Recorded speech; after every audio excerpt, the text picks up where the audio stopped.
For that. I am Michael T. Smith. I am the pastor of this year fine establishment. This is the Church of, and here is your message for, amazingly, the week of September 22nd, 2024. We're talking about relationships. We're talking about the power of recentering ourselves in the Christ view. We've been on that for several weeks, but we've stumbled into this what I'm calling a miracle revelation. I don't know, but just this little wrinkle in the view, right? This little wrinkle in the vista that's opened up a lot to us concerning the intersectionality of priority and integration. And I know those words people tune out, but there's a revelation here. There's a truth here. There's a power here that we've been kind of digging around, and we're going to take that to another layer today. So when we talk about, and we can start right here, you taking stock of the relationships in your life and evaluating those relationships along the priority scale. We just start right there. When we talk about priority, we're talking about accrued equity. Who in your life is the drop everythingist person that you have? You know, you can't sell 10 slices of an 8-slice pie. You can't promise everybody, no matter if you need me, I'm there. You can't sell that. You're overselling. But there are certain people that you will drop everything and come running. And amazingly, even among those certain people, if there were two people at the same time that needed you to drop everything and their situations were theoretically equal, there are some that you would drop everything for more than others. And I think, I have certain friends that I would absolutely drop everything. But if I had to drop everything for a friend who's undoubtedly accrued equity on my relationship priority list, but then Connie needed something, I'm sorry, friend, you're very high on the relationship priority list, but my wife needs me. My children need me. Now, again, Connie, I got a friend who's going into surgery, right? I need you, man. And I say, yeah, but Connie can't reach the iced tea pitcher, so she needs me more. Well, you weigh out in the circumstance, but you get my point. As you go through, there are people that you would drop everything. But even though there is a hierarchy in your priority list, which how somebody said, well, how does that get there? Shouldn't we, this used to always happen in church. Well, the Bible says, we're not supposed to be a respecter of persons. We're supposed to treat everybody the same, which is, it's true, but it's a complete lie. We cannot possibly treat everybody the same. We prioritize our relationships according to appropriate obligation. What's the ought to in this? And the ought to on paper may not be the ought to on reality. Well, that's your grandfather. You ought to support him. Well, if granddad abused you, maybe that ought to is not. So it's an appropriate obligation. And then we do demonstrated loyalty, demonstrated fidelity, and say, well, that's your dad or that's your mom. You should always be there. Well, that is an obligation, right? That's an appropriate obligation. But she's never dropped anything for me. Now, there is the thing of honor, and one of the powerful points of honoring your mother and father, and again, I'm not going to put it under the curse aspect because I don't believe in that anymore, but I try to read the scriptures and say, okay, they were seeking for the divine mind as they wrote these things. What were they trying to get? Part of the reason we honor our father and mother is that sometimes we're too inexperienced in life to properly evaluate what they deserve because we haven't lived long enough to gain the perspective long enough that maybe they deserve more grace than we're giving them. And there's just some things that at 14, 15, 19, 25, 35, you don't understand about life. Maybe you don't understand anything about life until your kids turn around and blame you for all their problems. And you're like, God, blaming me for all my problems.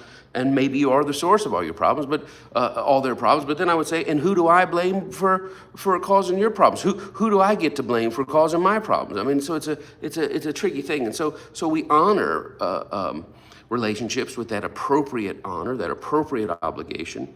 And again, I'm not saying, well, Daddy used to beat me every Friday night, and Daddy put me in the hospital, and Daddy said he's going to kill me the next time I see him. But Pastor Mike said I'm supposed to honor him because I might understand it better in the by and by. That's not what I'm talking about. We're not going there. But there are things where the passage of time, if you have grandchildren, if you have children, get your children around your parents and get them around their grandparents. I say that generally. Well, my dad's an alcoholic abuser. Well, that's not what I'm talking about. But if you and mom fight over potato salad, or they're always critical about, why didn't you go to another career, you can get the barrage of the pettiness over your career for the sake of getting that generational exposure. You say, well, no, not my mom always makes my daughter feel miserable. Why aren't you smarter? Why aren't you fat? Why aren't you skinny? Or why aren't you this? Well, obviously you don't want the child hurt, but you know what I'm saying. Sometimes we have a riff with mom and dad and a riff with the adult children, and the generational impartation suffers between the grands and the grands because of those unresolved schisms, which a part of that is the power of compartmentalization. We're getting there. So you go through your hierarchy thing, but your relationship richness is not only measured on the hierarchy of priority, it's measured on the integration. And now I want you to think about who you vibe the most with. When we talk about integration, we're talking about functional integration, getting life done, and we're talking about ideological integration, that we have a worldview, that we see the world in similar ways. When I talk about worldview, I'm talking about an approach and response to life. What is my approach to the world? That's my worldview. What is my response to the world? My response to life, that's my worldview.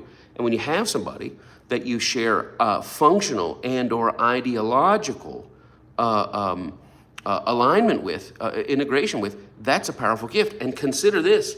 There will just be people that you can talk to. You say, well, I got this guy on my job, and he really likes comics, and I really like comics, and my wife can't stand comics, and my kids are into sports, and they're not into comics. But I tell you what, I talk to this guy on my job, we eat lunch together, and man, we just have the greatest time, because he's a geeky nerd like I'm a geeky nerd, and he's wonderful, or whatever. See, I got a girlfriend of mine, I got a lady I work with on my job, and she's a gamer girl, and I'm a gamer girl, and it's just cool to have somebody to talk to stuff about that. And you say, well, would you drop everything for her? Would you blow off your kids and your spouse for, to go play games with her? No, she's not high on my priority list, but on my integration list, we just have a vibe. Now, blessed are they, right? Blessed are they who have people high on the priority hierarchy, high on the functional hierarchy, high on the ideological hierarchy. That is what I would call a rich relationship. Now catch this. If you can look at your phone and say, okay, I see my number 1, my number 2, my number 3, my number 4, and my favorites, and I say, yeah, I think this is pretty close to my hierarchy priority. And somebody say, no, I'll tell you why, because it's my babysitter who's number 1 on my list, because she's the one I'm always dealing with the most, or he's the one I'm always dealing with the most. What you're saying there, you have a function person at the top of your thing, right? And that high function person that your life has to integrate with is up at the top of your call list. But as you go down, you may say, well, my God, if my babysitter needed a kidney, I probably wouldn't give him my kidney. But if my brother needed a kidney, I'd probably do it. Well, why wouldn't you give a kidney to the person that's the top of your call list? Well, the top of my call list happens to be a function call list, but the top of my priority list is a different list. You understand, you're meditating, you're catching what I'm saying here. So catch this now. When you have a relationship, in a single relationship, that the priority is high and the function is high and the ideological is high, that is a rich relationship. But we ended last week saying sometimes the richness we have is piecemealed out in different relationships. That we have parents who we would drop everything for and they would drop everything for us. That is a high priority relationship and it's a blessing.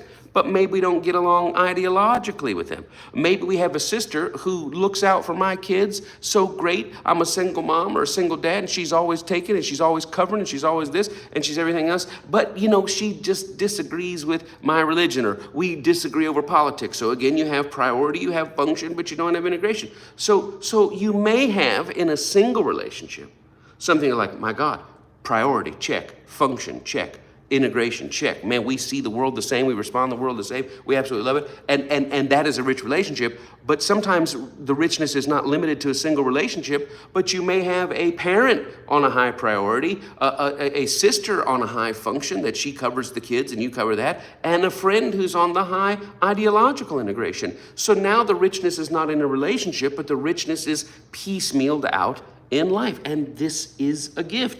It's a gift to have people who, people who are there. People just, I got you.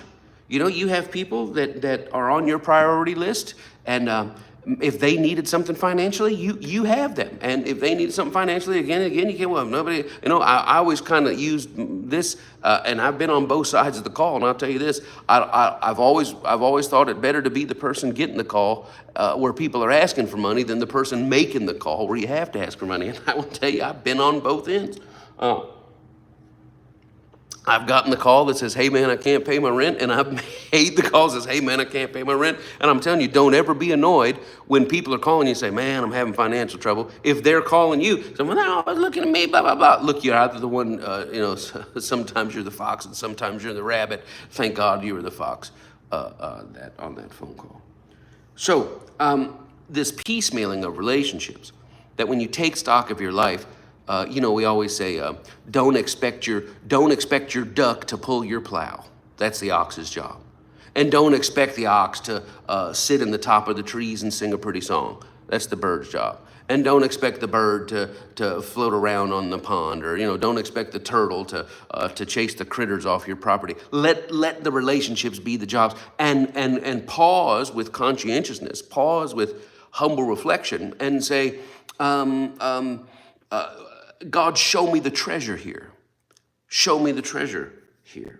Now let's move on a little bit forward. We ended on this idea, and I have something I definitely want to get to today. We ended on the idea of last week. Look at Jesus. Now, whether we're talking biblical Jesus or mythical Jesus or historical Jesus, right in the middle there is actual Jesus, and think of why these stories are included in his life. All the people, his ideological alignment with John the Baptist, his functional alignment that he's going out preaching the kingdom of coming, John is going out preaching the kingdom of coming, Jesus is baptizing, John is baptizing, all of those things, and they're A1 day ones, right? I mean, they're just in Ace Boone Coon, man, me and John. You see Jesus, you see John, you can't go separate us, and that tracked for a while until ideologically they had a split. Jesus felt both the betrayal of the questioning. I imagine Jesus freaking out in his own mind, and we'll talk about that in a minute. Is it worth it? And you say, well, Jesus didn't wrestle. He was totally assured. Well, if you believe the scriptures, he wrestled with the stress of doing what was on his heart and doing what he felt he was supposed to do. He wrestled till he sweated drops of blood. When King James says, I'm exceedingly sorrowful even unto death. The Mike Smith version says, man, this thing stresses me out so much I feel like I'm going to die. But Jesus now has his relationship with Mary and Martha. Of course, we can't ever have a sexual Jesus. We can't ever have an arousal Jesus because, it just, anything related to sex is a demotion. Well, you're trying to say Jesus wasn't a virgin? I don't know. It looks like he chose the life that would cause the least amount of pain to people around him. He couldn't protect his mama from the pain. He couldn't protect his sisters or his daddy from the pain. But he probably didn't bring he was probably like Pee Wee, right? You don't want to get mixed up with me, Martha. I'm a loner. I'm a rebel. You don't want to. I'm a martyr. You don't want to get mixed up with me. But could Jesus flirt? I don't know. Maybe he could. Could Jesus just catch beauty out of the corner of his eye? Maybe he could. I don't know. But his friendship, good friendship with Mary and Martha, his friendship with Lazarus, his complex relationship with his mama, his mother, and his brethren standing outside as he's getting close to dying. They said, boy, get out here. You've lost your mind. Do you hear yourself? And his disciples saying, you need to get out there because they're really concerned. Your mom and daddy, or your mom and your family. He said, my mom and family is right inside here. But even though ideologically during that lifetime, there's question on Mary was in, Mary was out, his family was in, his family. I mean, James and the giant church, Jesus' half-brother, the people, it says even his brothers didn't believe in him. James, who doesn't share anything with him ideologically, but kept the priority, James ends up running the entire New Testament early church. It's complex. It's layered, right? You've got Peter, James, and John. Peter, functionally, Jesus was aligned with. This is the thing about when you say, well, everybody's supposed to treat everybody the same. There's equity in relationships, and not all equity. Some relationships are vested, but they're vested on the priority level. You can have a priority relationship, a functional relationship, an ideological relationship that thrives. A season changes, and you're no longer in that same level of function and integration and ideological sharing.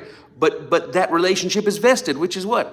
We might never see each other, we might never talk, we might never hang out. We might believe two totally different things right now. But when the chips are down, you are vested in the equity in this relationship. It cannot be taken away. Even if you go left on me is fine. I'm still going to love you and honor the equity that we have, even through this season of feeling dormant. That's how we steward the relationships that we have. So Jesus now, John's in prison, and John, Jesus was counting on John to tell everybody that Jesus wasn't crazy, that this is the one, and that I've seen the fruit, and that I've testified, and all men believed what John said. And then the man that was the backer of everything kind of says, well, I'm having my second thoughts now. I'm not sure if he's really the one. They have an ideological split at the end, but at John's death, Jesus grieves now, because even though at the end they were at odds ideologically, the equity and the vested accrued equity inside that relationship was unshakable, even though there was that ideological rift at the end. And so Peter is a shining example of thriving work. And, they just vibe and they clicked, and Peter gets it and he sees it and he's moving. And when you're a person like Jesus and you fire on all cylinders, you think fast, you talk fast. And if you want to get out of this situation, I need you to act fast when you're wolfing it out there. And Peter just got it. Now, Peter was like Babe Ruth, right? And we don't need to get into all that, but Peter was like Babe Ruth. Home run king, yep, strikeout king. Why? Well, you're going to swing for the fences every time, you're going to miss a few. And Peter missed a few. Peter in the same conversation. You are the Christ, the Son of the living God, and the streamers come down. What do we have for him, Bob? I'm going to give you the keys to the kingdom, and whatever you bind is bound, whatever you loose is loose. And you, from henceforth, you are no longer a reed shaken with the wind. You have been leveled up now. You have new armor. You're Peter. You're a fragment of the rock. And I'm going to build my church on the revelation that just came forth through you. That's his, oh my gosh. And then the next 2 sentences later, Peter goes, you know what else I've been thinking? You ain't got to die on the cross. And Jesus says, Satan, would you shut your mouth and be quiet in the meeting? How do you go from hero to zero that quick? Well, you're going to get up to bat. You're going to go yard every time. Well, you're not going to go yard. You might go yard more than everybody else, but you might whiff out more than everybody else. And so from the ideological and from the functional, Peter was that guy. But on the personal, John was the disciple that Jesus loved. The disciple that Jesus loved. And I know we read into that homoerotic things, and maybe that's okay too. Maybe it'd be all right. Abraham Lincoln, they say he might have gone both ways. And I don't know if that documentary said, well, Abraham Lincoln's bisexual. And, you could read gay stuff into that. You could read bisexual stuff into those letters, or you could say, I'm not reading that at all. Well, it's a bigger problem than that. Maybe it's true, maybe it's not. But what would the difference be if it was? Well, if he was unfaithful to his wife, that'd be a problem. Well, infidelity is a problem, but being attracted to somebody, we've had, I think of Eleanor Roosevelt. Well, was she with that lady or not? I don't know if she was. Well, I don't know if she was or not. I don't know if Frankie D was into it or not. I don't know if he was like, look, we got a storefront here. We're a good partnership. Doesn't matter. But if there was consent and there was no harm to the president, no harm to the other person involved, then let Eleanor do what she wants to do, but I'm not saying that Jesus and John, I'm not saying that at all. I'm just saying that even if that was the case, it wouldn't be the worst thing in the world. We see all the horror and terrible things in the Bible that go on, and then we pick out this one thing that's not horrible and terrible and try to make it a thing. So I said, why must you insert that into everything? Why can't there just be people who are non-sexual beings? There are tons of people who are non-sexual beings.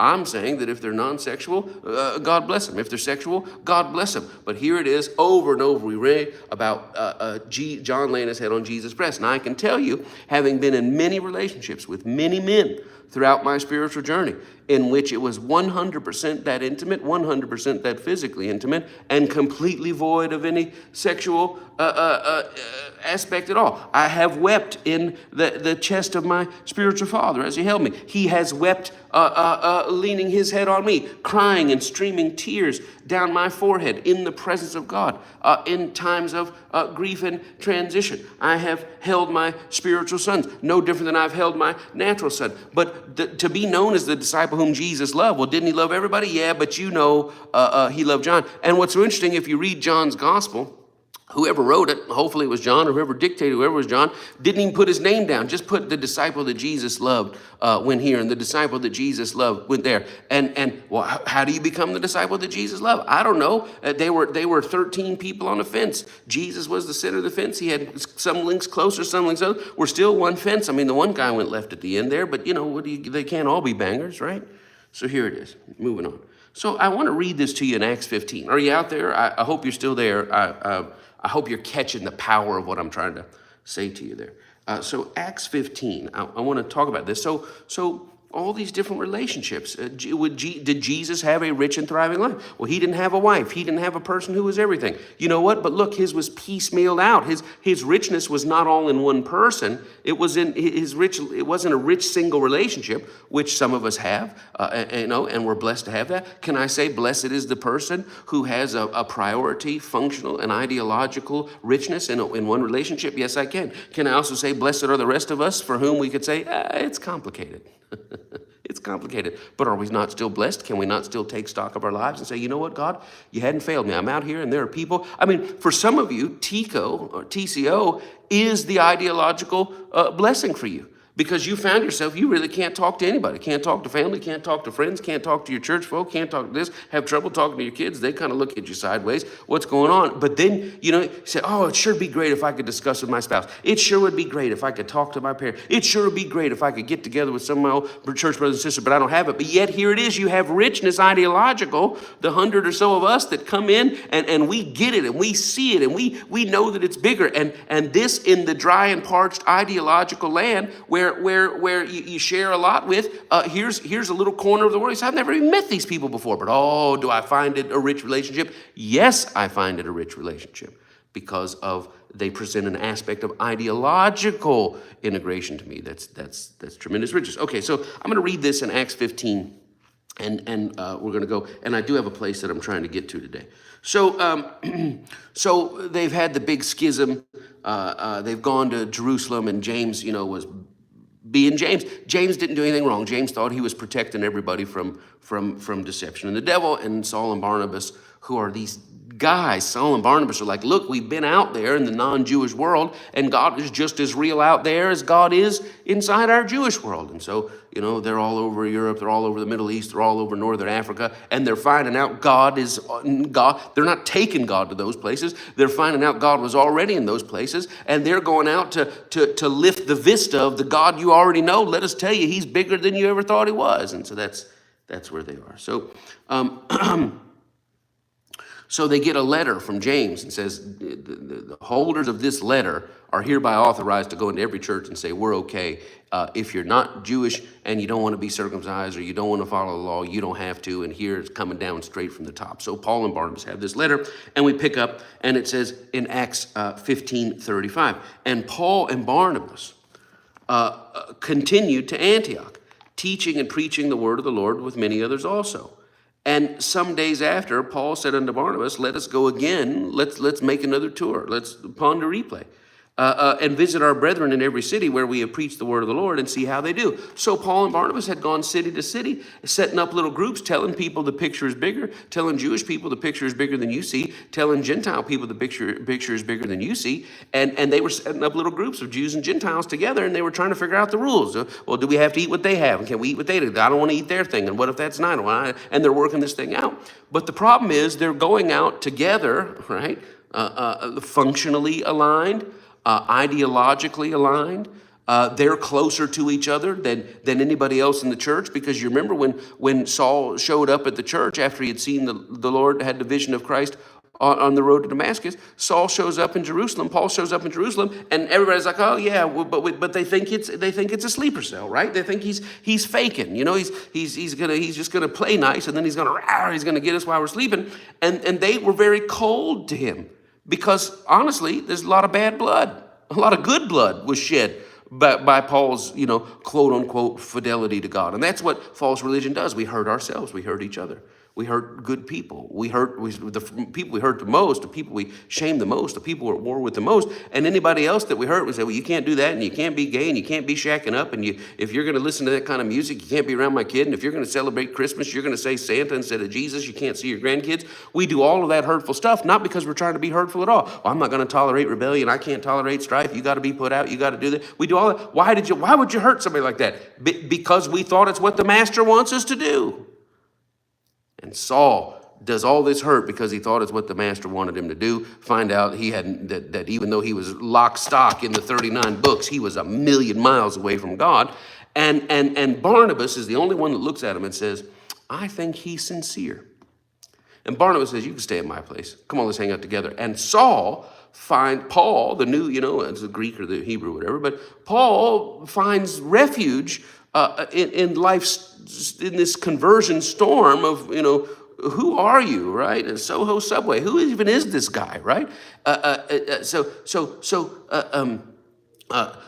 Barnabas opens his heart and takes him in. Barnabas is known for his graciousness, known for his magnanimous spirit, known to believe in the underdogs. And Saul is the underdog. And Saul starts downloading to Barnabas, here's what I'm seeing, here's what I'm seeing. And Barnabas is now tracking ideologically. You don't have to tell me, I get it. Ooh, that's good, that's good, that's good. And this ideological oneness, this prioritization oneness leads into a functional oneness, and they're going church to church, not even church to church, city to city. They go into synagogues and say it's bigger. They get thrown out of synagogues. They find themselves near a temple preaching. It's bigger. They get thrown out of things. But now the little groups that are believing them about the bigger view, these Jewish and Gentile groups, they're getting together and they're forming what we call the church, right? It wasn't even really the way it was understood at the time. They all thought they were just going to, bring out Judaism and stay in the synagogue, and they never thought about going anywhere else. But the problem is, not only are Barnabas and Saul going out telling everybody it's bigger,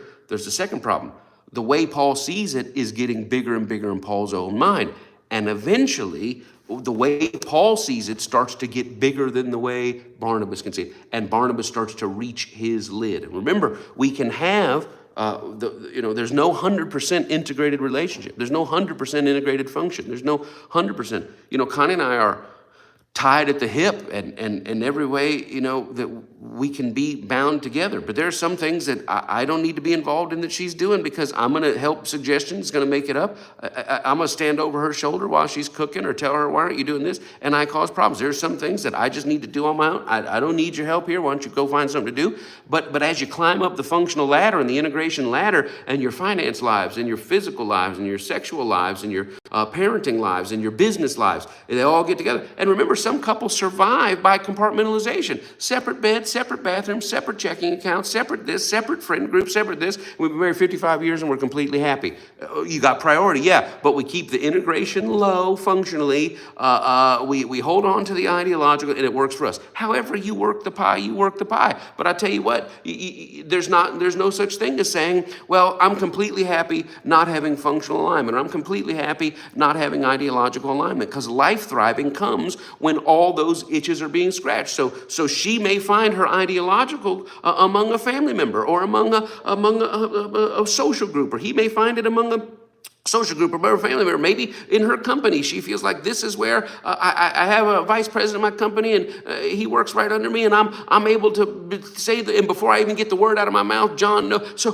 But as you move up the ladder, the ladder, the priority, the integration, the function, as you move up that ladder, the air gets thinner, and the pressure to my gosh, we mesh. Look at us, we're all the same here. But the likelihood that there can also be a falling apart, and that's what's happening. Barnabas and Saul are functioning. Barnabas and Saul are priority. Barnabas and Saul, or Paul, right, are ideological. But something stirring in Paul that says, I thought I saw what was biggest, and now I see bigger. So it's no coincidence that this is talking about them being in Antioch. Of course, we know from Galatians chapter 3, here's the fallout, because Paul says later, Barnabas got caught up in the lies of James, the religious lies of James, and the lies of James caused Barnabas to put on a false face and a hypocritical face, because Peter knows he's never been doing the whole law, and why is he going to put that bondage on these non-Jews when he knows himself he's been skating around with the grace and goodness of God. And I mean, it's a confrontation to the face here. And all of this takes place in Antioch. So we pick up, so let's go back over the cities and see how all these groups are doing. And they say, great. And then Barnabas says, sweet, let me text John Mark, my nephew, bring John Mark over, and he can ride with us. You know, he's a good bag man, and we need a good bag man. And but Paul said, no, I don't want to take John Mark, verse 38. Because John Mark bailed at us when we were in Pamphylia. We were there, and we woke up the next morning and came down and caught the Uber. Mark's not around. Where'd he go? We went to his room. He checked out of the hotel. Where? He went back home. He was tired. Tired, dude. Man, when the heat starts, nobody has street smarts. We could be killed preaching this gospel. Paul says we get robbed, we get stabbed, we get shipwrecked, we get thrown in jail, we get shakedown. People want money from us just to pass through the border towns from the cops, right? So all this stuff's going on. He said, no, we're not taking Mark. I don't need somebody bailing on me. If we leave as a team of three, we're coming home as a team of three. And it says, verse 39, and the argument got so bad. The disagreement was so sharp between them that they departed one from another. And Barnabas went and got Mark and said, I'll go check on these places. And Saul says, I don't need you anyway. Paul says, and I'll take Silas and we'll go this way. And here it is now. What happened? It reached a place at which their ideological agreement could only go so high up the ladder. And what happened? When their ideological weight caused a split, now the functional ceases to go. And this is the story of human relationships. It is the story of how we survive. So let's go here.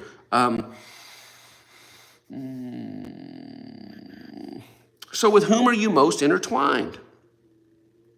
Functionally, operationally, cooperation. Who's at the top and bottom of your list? Who are you most aligned with ideologically and worldview? Compatibility. Who is at the top and bottom of your list? Where they're the same, hey, I got the same, great. Where they're not the same, say, well, I wish my wife was the person that I saw. I wish my best friend, and I wish my brother. I see people who have such great relationship with their sisters, and we're sisters, we're besties, we've always been besties. And you say, I have a sister, and we're not besties at all. We don't get along at all. I sure do wish. Well, does that mean you have no ideology? No, I got a great girlfriend. I got a great friend of mine. She's like my sister from a different mister. I love her. Well, look at it. You don't have it in this place of high priority, but you do have it. And so taking this stock.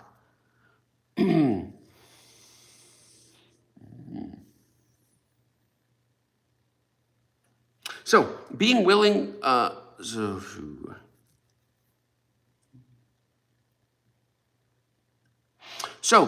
maybe we should say rich is the person who has anyone of priority on any level in their lives. That's rich. If you got somebody that you look at that and say, their felt presence or felt absence is real. Think of your friends, think of your family. Think of that felt loss if they weren't around. To have that, you're rich. Richer still are those who are on anyone else's priority list, that you're at the top of their phone. You're at the top of their drop. Now we're talking about rich. And sometimes the devil wants to convince us, what is it, cat in the hat or whatever, I'm a punk, nobody loves me, not one tiny hunk, I'm a punk. Sometimes we can be so down because this friend group isn't fulfilling, or my church isn't fulfilling, or my family isn't fulfilling, that we get bitter and I'm just nothing, and I just deserve hell, and I just deserve that. And sometimes that can be a major exercise in self-pity when you have people that are clamoring for your presence, people that if you called up and said, hey man, you want to go out to a movie? Or hey man, you want to get together? Hey, what about coffee? Oh my gosh, that'd be so great. And then what you're frustrated with is the one you want to be the priority to drop is not. So you have somebody that's the priority for you, but you don't want who you have, you want who you don't have. And that again is part of the human condition. Being willing sometimes though, we're willing to drop everything for a person who isn't willing to do the same for us. Guess what? That's part of life. We are all victims and villains in this regard. We got people that we never invite to anything, and we do it like I just don't like their vibe, and it hurts them that they're not invited. But we got people that don't invite us to us, and it hurts us. We're everybody's victim. We're everybody's villain. Just like we all gossip about people, and my God. We speak critically behind the backs of people we love. I love the scripture in Ecclesiastes. Don't pay attention to every word that's spoken because you've said bad stuff about people too. So, don't, oh my gosh, I can't believe they said that. You're supposed to be my friend. Man, you talk about your friends right when they get in the car to leave. Oh my God, I didn't think they'd leave. My God, eat too much. My God, all they're going to do is talk about themselves. And you say, oh, you don't love them? I love them more than anything. Listen, my dad... My mom used to always tell me, and my dad's on this morning, my mom used to always tell me, she says, your dad is so nice to you, but behind closed doors, he gets so mad at you. Sometimes he says to me, I hate that kid. And I know my dad never hated me. And I remember thinking, my God, my dad would never say that. And then, I have kids of my own. And sometimes I'm like, man, I hate that kid. No, I'm just kidding. I kid. I know my babies are watching. I kid. But you know what? We love our dog. But sometimes we wish the dog would just go somewhere and leave us alone. We love our kids. And sometimes we wish, here we are in this cabin. It's the greatest thing in the world. You can only see me from the waist up. You don't want to see me from the waist. No, I'm just kidding. I have shorts on. Don't want to freak anybody out. I have shorts on. I don't want to freak anybody out. I am completely dressed for this show. But do we love our children? Yes. Have we talked about them nonstop since we've been here? Yes. Would it be okay if we got a couple of bonus days and didn't have to come back? Yes, that would be okay too. So this idea of they drop everything and this petty crap from the internet, this petty crap from church services that I see, my God, listen, if you're going to deal with a church service, if you're going to deal with something, start with somebody that doesn't believe that they have the private secret, that if people don't sign up for their plan, God's going to get them forever. If people are still stuck in that, you know that what they're saying cannot be entirely sober, but they can still say good things. You can be in a church that's preaching heaven and hell, but also give you things that reveal Christ and enrich your life. That's good. We've lived there so long where churches were preaching anti-Christ things and got so much out of it, we don't have to stop it at all. But let me tell you what you need to avoid. You need to avoid this ego mess. People can't handle your anointing. That's why they're against you. Honey, they can't ride with you because your gift is too big to accommodate their life. Come on, I'm shouting right now. Come on, turn to two people and say, if they don't love me at my worst, they don't deserve me at my best. Ego. It's this pop psychiatry. 8 signs your best friend is a narcissist and all this other kind of stuff. Stay away from that crap. Here's what you're looking for. It's human stuff. Guess what? You talk bad about people, people talk bad about you. You get a phone call from somebody that needs you and you roll your eyes and say, I can't believe they do that. And also you get offended when people don't jump to help you. That doesn't make you a bad person. You know what it makes you? A person. A person. You can still totally love somebody and still say, my gosh, I always think there's these SNL characters that I love, Saturday Night Live, and I think it's Fred Armisen is one of them, but they have these friends like, they'll be like with Fidel Castro and they'll be talking, they'll be like, they're talking about their friend Fidel. Fidel's so great and he throws these great parties and he loves animals and, he's just wonderful. We spent the weekend and blah, blah, blah. And then they turn like, but also sometimes I think Fidel can kind of be like, I think he cheats at cards, And it's like they have this great relationship with these awful people. And then they have this, and I'm saying awful people, you know what I mean by that. But, it's like, oh my gosh, so-and-so's so great. My mom is so great. My child is so great. I love my daughter so much. She's so great. But, sometimes she really can be opinionated on food. Or sometimes, I love my mother, but sometimes she really can be rude to the service staff. Or I love my son, but sometimes, my God, he complains so much. I just think, would you shut up? I mean, it's possible to do both. Why? Because people are complex, and guess what, sport? So are you. Okay, I'm moving on. How much time do I have? Okay. No one is 100% integrated.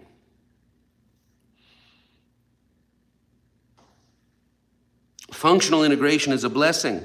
We have to live in this risky, shifty, I said shifty, the F is silent, shifty, dangerous world. And it's a gift to live and work and co-travel cooperatively with any human on any scale, co-worker humans and neighbor humans and family humans. And yet functional integration is largely about our outer life. When we talk about integrating with people functionally, we're talking about our outer life. And while it's a blessing, that we should count daily. Thank God for the people who function with me in my outer life. We should also give voice to that. I appreciate you. I appreciate. And in our house, Connie, we don't have really chores in our house. I don't even know if we have division of labor in our house. We are a community and we eat food and we have vacuums and carpets and we have bathrooms that need to be cleaned. And we, all the 5 of us, have trash that needs to go out and we have things to do. And we are the BFG. And, I've got my Mikey's got school events coming up, and we are diving in to help him with his student council stuff to pull off the events. And then I've got the one-man show coming up, October 12th, 7:30 p.m. You need to be there, michaelandconnie.com. Get your tickets, get your tickets, get your tickets. It's going to be epic. You're going to be like, oh my gosh, I can't believe I missed it. Make it a date night. Come on and get it. But guess what? We're going to get through Mikey's stuff that we got to get through, and then we have a one-man show. What do you mean we have a one-man show? Mikey's involved. Olivia's involved. Connie's involved. And we all show, Dad, what do you need? Connie says, what do I need? Connie says, what do you need? And then guess what? After that, Olivia has a short film that she's producing. And all hands on deck. We have this functional thing, and functionally, it is a gift to us. So we need to not only count the blessing for that functional, and guess what? My dad is right in the middle.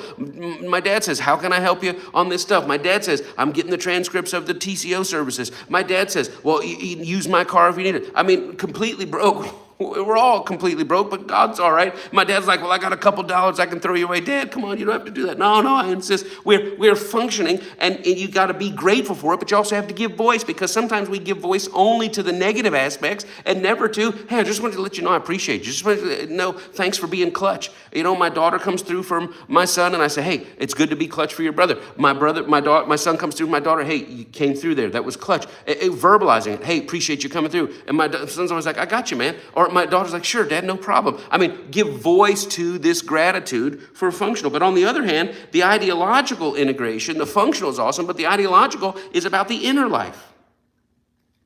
And the ideological is often the primary driver of our chosen relationships. Sometimes we have assigned relationships, our family members, our co-workers, our neighbors. We didn't pick those, they came to us. But when we have the relationships we choose, very often we choose them because of some sort of ideological integration.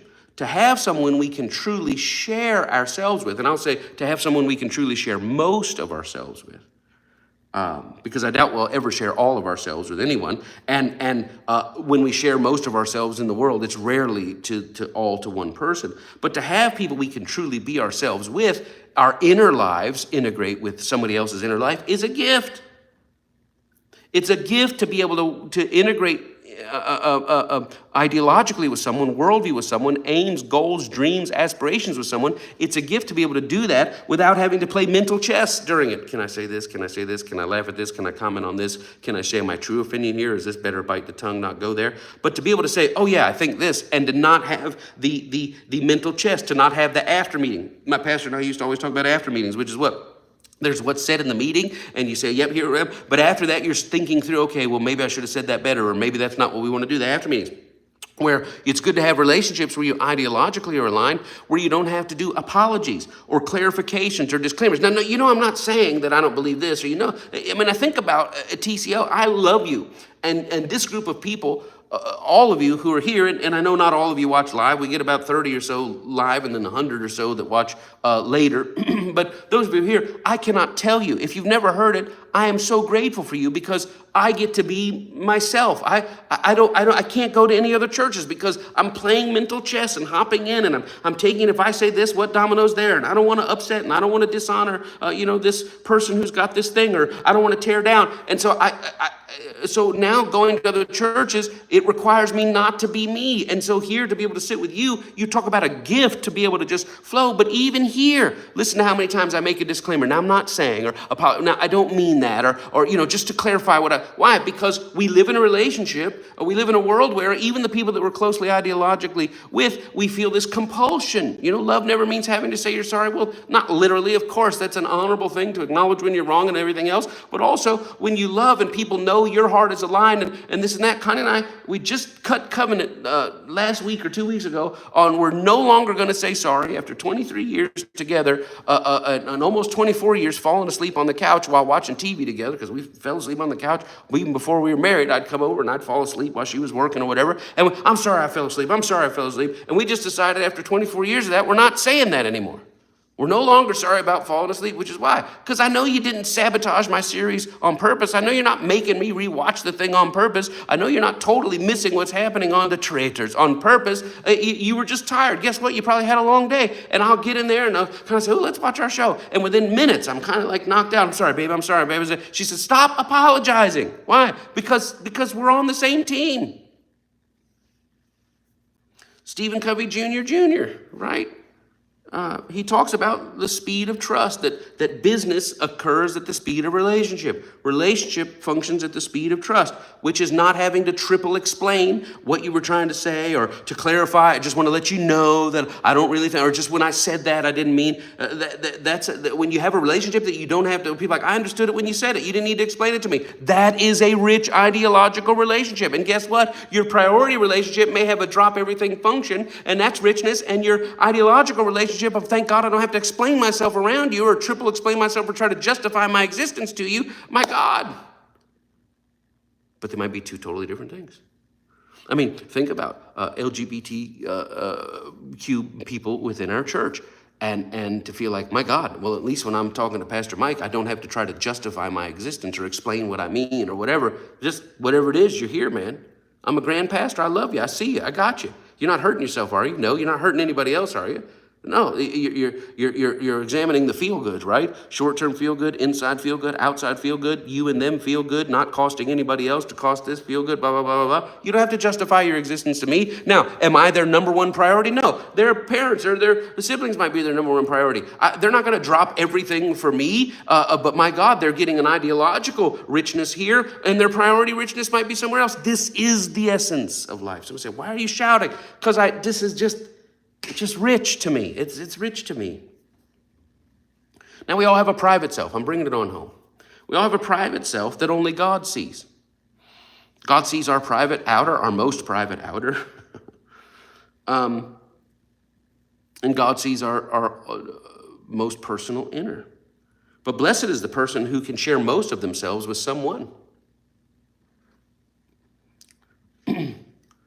Share most of themselves with someone. And can yet share most of themselves with someone, but then also we feel these things which are too frightful and too fretfully fraught to fully reveal. What I mean? You know, I think of Wayne's World, right? They're best friends, Wayne and Garth, sitting on the hood of the car, watching the planes go over, and Garth is like, did you know when Bugs Bunny dressed up like a girl bunny and danced around? Yeah, did you ever find that, did you ever find that arousing? And he's like, no. And it's like, yeah, like me neither, right? It's like you can't share all of you with everything, and I don't know.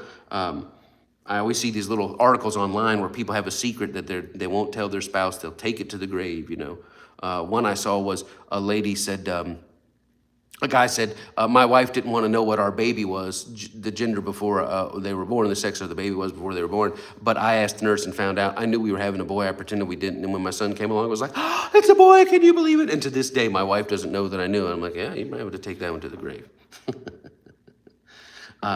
One guy said that he was dating a girl, and they were getting pretty serious, and she went over to his house and was meeting him there early, and when she was there, she had her like a lactose insurrection there, and completely destroyed his bathroom, and the toilet got stuck, and she tried to plunge, and she couldn't plunge, and she tried to flush, and she couldn't flush, and she's like just barely into this new relationship with this guy. Oh my gosh, he's gonna come home, and he sees I backed up his whole toilet. So she went and got a garbage bag, put her arm in, and reached up under there to loose whatever was going on, and then found a trash can, and did all this kind of stuff. I mean, but she had told her sister, and her sister is, she had told his sister. His sister's a really good friend. And the sister told the boyfriend, but the boyfriend to this day has never let the wife know, they're now married, that he knows about the time that she had to, go steam shovel in there and the thing. Well, I don't know, what do you do? Where do you spring that out on people? You might not be able to share everything about yourself, but God sees all. And again, the preciousness of what I feel here at TCO, what so many of you feel from NEM, from the Omega view, to have some corner of the world where I don't feel like there's a cost in the relationship. And I know this because I talk to you, how you say, I got my work friends, I got my church friends, but, or my spouse isn't fully on. And maybe we rethink that Luke scripture we read a couple of weeks ago, where it's like, no man has left houses or father or mother or hated his mother. I don't think you need to hate anybody, but to realize that to be your true religious self, sometimes you can't really say what you really feel about a thing, because your picture is so large of how God is so good. But sometimes people are so conditioned in their idea, well, there must be a good and a bad, there must be an us and a them, there must be a punishment for hell. If we're not trying to escape hell, then what are we doing here? And you're trying to say, maybe religion's bigger than heaven or hell. You might not even be able to say that fully, so your Thanksgiving meal could be pretty awkward. I want to end with this point on shame. And what comes out of this when you're not able to share your ideological self with people is shame. It's a shame I felt having the Omega view. It's a shame I felt stating. It's a shame I felt stating the beliefs of TCO. My kids, whom I love, and I've never said anything bad about either of them. My kids, who I love tremendously, when I talk to them about, I'm thinking about, Pastor Mike can never be in the earth again. Pastor Mike was this person who fulfilled these wrong religious expectations, built his life around wrong spiritual ideas of God, and then allowed people to put him in this place of continually failing his everybody's expectation. I don't think a pastor should teach on that. I always thought you were back in George Bush. I always thought you were back in Barack Obama. I always thought you were back in Israel. I always thought you were, against the gays. I always thought, I mean, whatever that, you're a continual, and it's like, oh God, everything I do is a letdown. Pastor Mike can't be me, but I, regular Mike, can definitely pour into people's lives. Look at that, regular screwed up Mike who's doing a comedy storytelling show. Regular screwed up Mike who is just a full person with all warts and everything else. Look at me, regular screwed up me, not going to be anybody else but me, is still somehow has the capacity to reach into your heart and to guide you in the way of Christ. I'm still me, right? I do that. But my kids told me when I said I'm thinking about doing it, both of them looked at me and they got quiet at the table and said, well, guys, tell me what's going on. How do you feel? And they both looked at me and they said the same thing. Don't hold back, they said. My daughter said, don't go back. Do this, but do not go back and apologize where you can't fully say, you can't fully be. And when I put those TCO beliefs out, and we said we don't believe in hell, and we don't believe, that married, straight, and monogamous is the sole ethic for sexuality, and I mean the people came. What do I feel? Shame.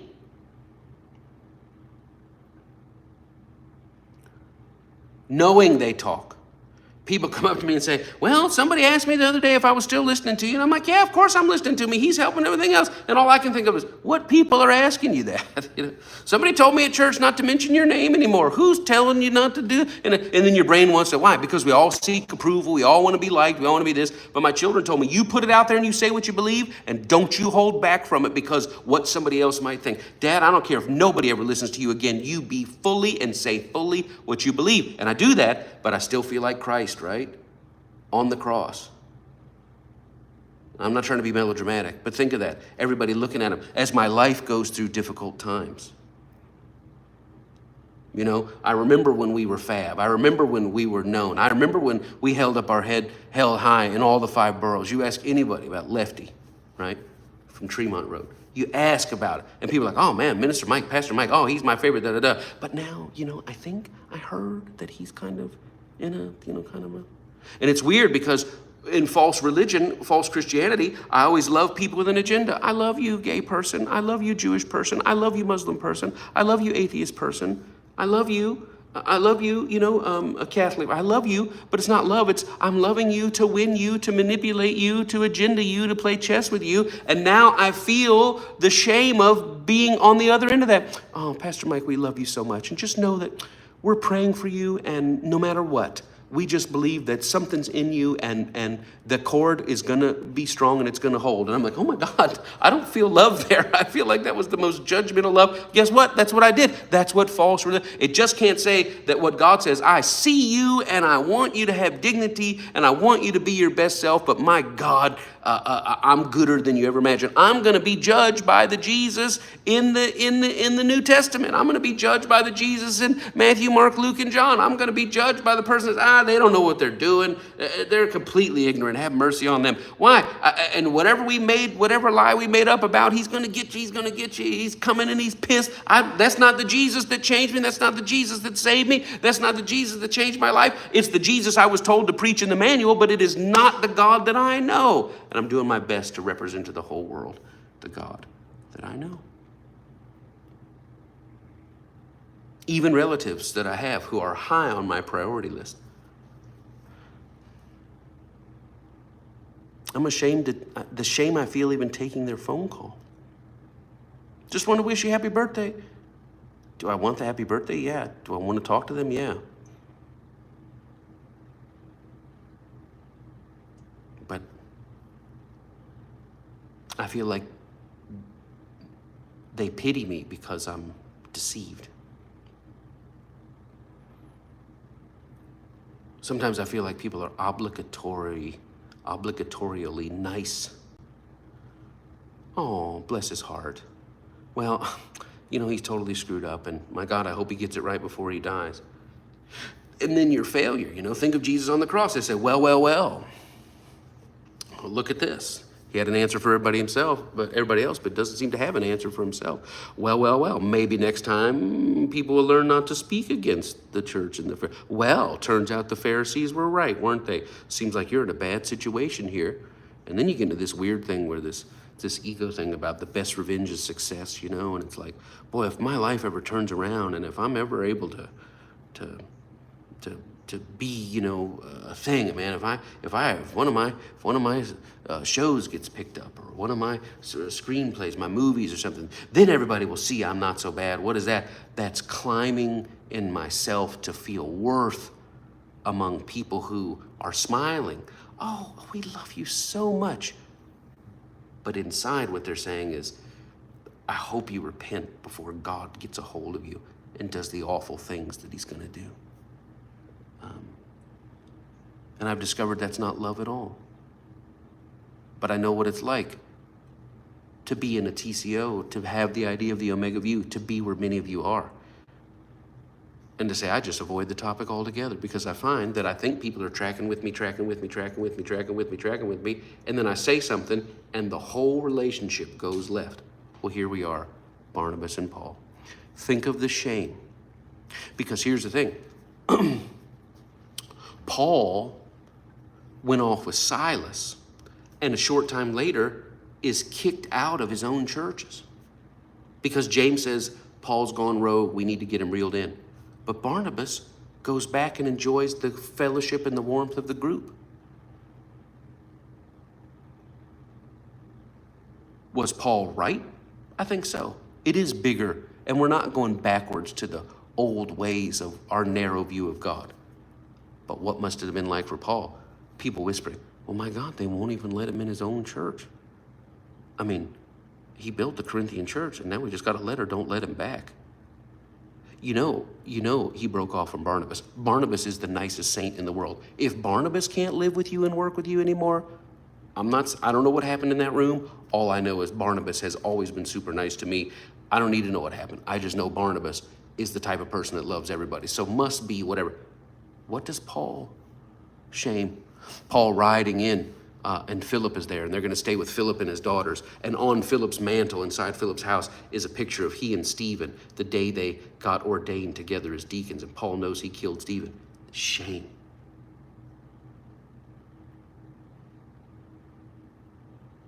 That you get hugs and you go back into your preachery circles, which I'm in preachery circles. I go to conferences, ministers from all over the world. Hey, doc, hey, man, how you doing? Man, it was good today.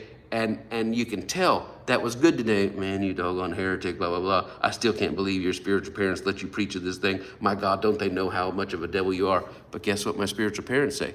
There's equity there. And guess what? Even if they say, you ain't never coming back here again, dude, you're totally crazy. There's equity there. They can never not be vested in my account for all they've done for me and loved me throughout all these years. Yeah, but there'd be shame when they're, oh man. To sit there, to be on that front row, I would support so wholeheartedly, be there every service, be the loudest amener, everything that I can ever do. But to feel those stares on the back of the head, Yep, see that? Look what happens now. Fool around and find out. But I got to stand up. My kids have to walk out the door. My kids going to school. They go to the Christian school, and they can't even say what they believe. My kids, thank God. You want to talk about richness? I got to stop talking. You want to talk about richness? That I can sit around with my children, and that that I've got this functional ideological. So what happened? My whole world has gotten so tiny. I got this little tiny lily pad that me and my mom and me and my wife and my kids and my dad, we float on this little tiny lily pad. And man, thank God you guys are there with us and we're there. But man, I'm so glad I could have a total all-out war with my kids who say, well, I don't believe that, Dad. You're going to hell. I can't believe you taught me to believe in Jesus, and you taught me that everybody that doesn't believe in Jesus is going to bust hell wide open, and how dare you change? And instead, my kids are sitting around going, man, I see it. I get it, Dad. And they're feeding me. What about this? Mikey says, well, also this. And I'm growing up. Man, that's good. That's good. Olivia says, Dad, I was thinking about this. I mean, you talk about richness. I've cut myself off from the whole world for the sake of the higher vision. Didn't intend to. I was like Saul. I thought I'd show up and say, everybody, wow, I just saw it's bigger than you've ever thought about. I never thought it would be like, oh, I gotta leave. You know, I gotta be quiet. Listen, this is not pity. I'm not talking about pity. I don't need pity. I don't want pity. I don't have to have pity. Man, don't ever feel bad for Michael T. Smith. Never. I'm blessed, man. I'm blessed. I just say that to say that I can identify. Hey, man, you're not coming to church. You going to the meeting next week with the First Baptist? Man, we're having a revival. You come? Oh, man, I don't think I'll be there this week. Really, man? Man, you've been at all the conventions. Yeah, I think I'm going to, man, you know. A lady told, one of our members was saying, you know, one of our members was sharing, I was talking to this precious member of our church, and they were like, yeah, I told my friend, good friend. They were like, well, where are you at? Are you still over at so-and-so church out in California or Texas or whatever? He said, no, I'm not going over there anymore. I'm going over to this place. I'm going over to that place. And, you know, I got a guy online that I'm watching. I'm part of a little church. It's only about 100 of us, but it's really good. Well, tell me about it. Well, we believe this and believe this. I'd like to watch it sometime. Well, you know, it's one of those things where you support, you know, and if you support, you know, they don't just want you to come into Olive Garden and take all the Andy's mints and walk. There's free Andy's mints, but you can't just eat every week, you know, and the person says, well, my God, that sounds like a cult to me. And look at that, a person saying, I'm sharing something wonderful that has changed my life, that I think of everything, but I'm sharing it with somebody who is in the old way. I'm sharing it with a Nicodemus, or I'm sharing it with a Gamaliel, right? I'm sharing it with somebody who sees God, who loves God, but who loves me, but can't help but feel pity. Are you okay? And what do you learn? I can't tell people what I'm excited about anymore. I can't tell people how real God is in my life anymore. Why? Because I've learned that, you know, they used to say when Christians were persecuted that they didn't really say it, but they would draw the little fish in the sand, and that's how you would know, you know. I feel like sometimes we need to have like a little fish in the sand, like, you know, like, I heard this. I got to stop. I heard this. Somebody say, are you a Christian? No, but my view of God is largely anchored in the Christ tradition. I like that. Are you a Christian? I'm not a Christian because that usually means you think you're on the right team and they're on the wrong team and you're going to hell if you don't believe what I believe. I'm not that. But to worship God in the legacy of the Christ tradition, placing Christ at the center of my theology, the person of Christ, the person of love. Yeah, I think I'm that. But I've even found that ideological ladder only goes up so high. You know, people are like, man, I'm so glad you're preaching Muslims can go to heaven. I always believe that. Wait a minute, what are you talking about, gays too? I didn't say gays now. I'm so glad you're preaching, you know, you can be homosexual and Christian, but you're trying to say nobody goes to hell? I don't know about that, but it's just here it is again. Pastor Mike was always in, I love you, I love you, I love you. You don't agree with me here? That's a terrible life to live.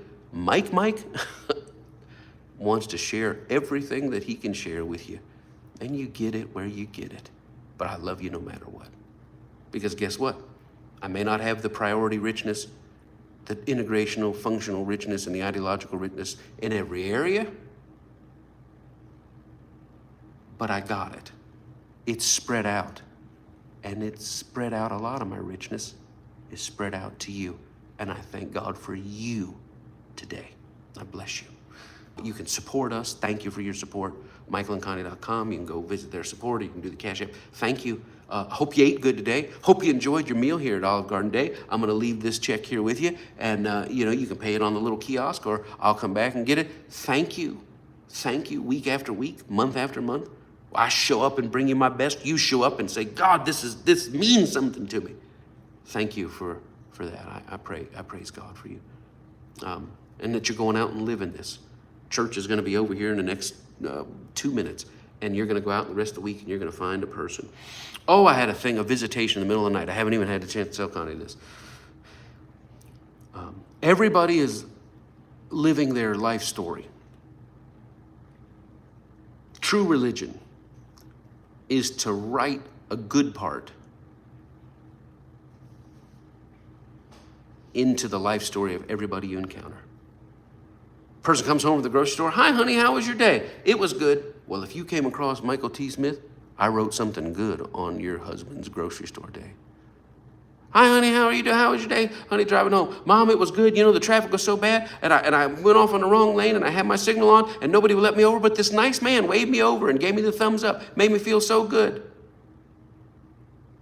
What am I doing? True religion is writing good into the stories of the people. Think about what it says about Jesus. If you knew what Jesus really did in this world, the whole book, you'd fill up the whole world with books about what he did. He's talking about every person's story he encountered was living a life story, and he went about bringing good into that life story. And that's what this church, the church of, is all about. I'm done. I talked. I'm done. I love you. I love you. I love you. Make it a great week. Health, peace, blessing, prosperity on you and yours. Goodness, favor, Zoe. I can't wait to teach you on favor. Favor, my God. I got a revelation on favor that's going to blow your mind. It's going to blow your mind. It's right after this. I got one more part of this integration thing, and then we're going to get to that. But God bless you. Make it a great week. I got to get back to my lady.